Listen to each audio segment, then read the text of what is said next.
রেনু, আপনি আমার ছেড়ে দেন, আমার চাইতে দেন। এই চুপ। রেনু, ও আল্লাহ, এটা তোমার কেমন বিচার? আমি কার ক্ষতি করছি? আমার মায়া কার ক্ষতি করছে? স্যার, স্যার, এই হারামি আমার মেয়ে জামারে খুন করছে, ওর ফাঁসির ব্যবস্থা করেন স্যার। কেন করলি? কেন করলি বলতে? আমার স্বামীরে কেন খুন করলো? আমারে বল, জানতে কেন? ও শুধু আমার স্বামীরে না, আমার বড় বোনকেও খুন করছে।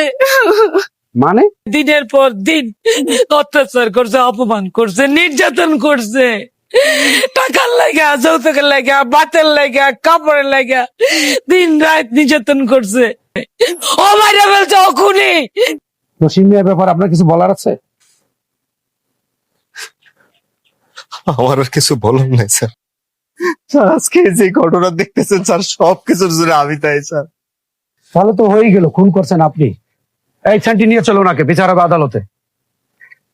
দাঁড়ান স্যার, খুনটা আসলে আমার আব্বা না, আমি করছি। আমি একটা খারাপ মানুষকে নিজের হাতে খুন করছি, যে কিনা একটা ছোট্ট বাচ্চার দিকে কুনজর দেয়। সে একটা অমানুষ, একটা ধর্ষক কখনোই কারোর আপনজন হইতে পারে না।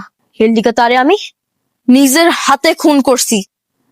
কোন নিষ্পাপ বাচ্চার দিকে কুনজর দেওয়ার আগে 100 বার ভাবে। আমি একটা ধর্ষকরে খুন করছি। কত ঝড় সব